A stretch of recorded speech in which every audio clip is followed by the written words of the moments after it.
Ohio, another vlog, another dog training services from Doberman Farm Kennel, the biggest farm kennel in Bulacan. Tara at samahan nyo kaming ibalik ang Canicorso ni Sir Iken Soriano of Megawain, Bulacan para i-transfer ang command sa kanya. Kasama ko ang aking dog trainer na si Beastmaster Kuya Kiko Acela. Almost 2 hours din ang aming naging biyahe from San Rafael to Megawain, Bulacan. Pagdating namin kala Sir Iken ay nakita ko na ginagawa at pinapaganda niya ang kanyang kennel. Nakabili na siya sa akin ng 4 na dogs.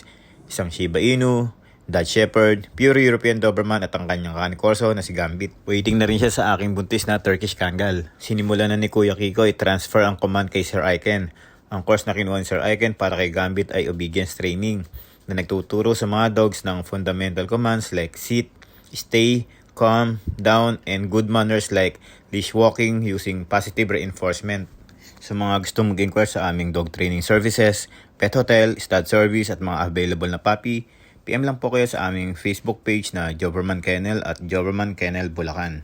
After ma-transfer ang command kay Sir Iken ay ipapadala din niya ang kanyang pure European Doberman para ito naman ang kanyang ipatrain ng basic obedience. Maraming salamat Sir Iken sa tiwala at sa mga nabili mong mga dog sa akin. Alam kong dadami at dadami pa ang iyong mga alaga.